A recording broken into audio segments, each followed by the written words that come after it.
एक भिखारी था। भीख मांगने में वह बड़ा चतुर था। जितना चतुर था उतना ही बड़ा कंजूस भी था। उसने भीख मांग मांग कर बहुत सा धन जमा कर लिया। धन जमा हो गया तो उसकी सुरक्षा की उसे चिंता सवार हुई। उसने सोचा, बहुत सोचा, आखिर निर्णय किया, इस छोटी सी झोंपड़ी में इतना धन जमा करके रखना ठीक नहीं। उस धन से उसने सोने की 4 ईंटें खरीद ली। उन ईंटों को उसने पास के जंगल में जाकर गाड़ दिया। अब वह निश्चित था, मन में खुशी थी कि धन सुरक्षित है। भिखारी भीख मांगकर लौटता तो जहाँ ईंटें थीं, उस जगह को जाकर देख लेता था। पहले एक बार देखता था, फिर धीरे धीरे ईंटों का मोह बढ़ गया। वह दिन में कई बार उस जगह को देखता, पैर से जमीन को अच्छी तरह थपथपाता ताकि मालूम पड़े किसी ने ईंटों को उखाड़ा तो नहीं, जगह खोखली तो नहीं हो गई। एक दिन किसी चोर ने यह बात ताड़ ली। जब भिखारी ईंटों की जगह को देखकर लौट आया तो चोर ने पीछे से जाकर उस जगह को खोद डाला। सोने की ईंटें देख वह खुशी से उछल पड़ा। मन में कहने लगा, यह तो बड़ा धनवान भिखारी निकला। चोर ने सोने की 4 ईंटें निकाल उनकी जगह मिट्टी की 4 ईंटें रख उस जगह को पहले की तरह समतल बना दिया। भिखारी शाम को फिर ईंटें देखने आया। सुबह तो ऊपर की मिट्टी कड़ी थी, अब भूरी मिट्टी देख उसे शंका हुई। उसने उस जगह को खोदा। सोने की ईंटों की जगह मिट्टी की ईंटें रखी थीं। भिखारी फूट फूट कर रोने लगा। तभी उस रास्ते से एक महात्मा गुजरे। उन्होंने भिखारी को रोता देख रोने का कारण पूछा।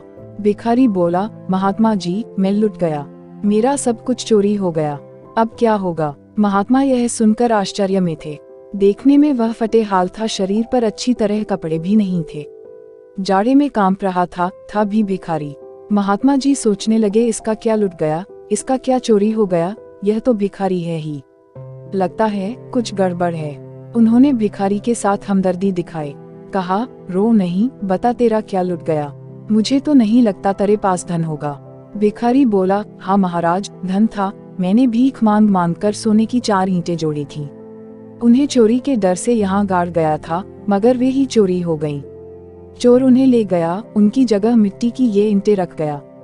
महात्मा ने पूछा, वे सोने की ईंटें क्या तुम्हें रोज खाना देती थीं? भिखारी बोला, नहीं महात्मा जी, भला ईंटें खाना कैसे देती, ईंटें तो जड़ होती हैं। महात्मा ने पूछा, तो फिर क्या देती थीं? कपड़ा, घोड़ा, गाड़ी, फल फूल कुछ तो देती होंगी, उनका कुछ न कुछ उपयोग तो होगा ही, इसीलिए तो तुम इतने दुखी हो रहे हो।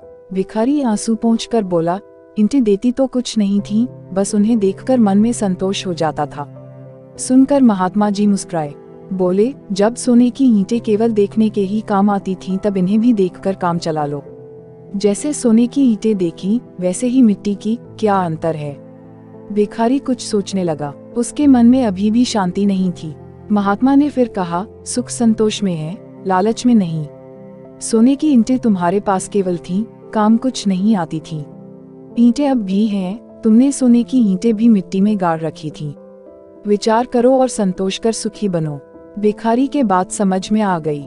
उसने महात्मा जी को नमस्कार किया और भिक्षा मांगने वाला कटोरा उठाकर अपनी राह पर चला गया।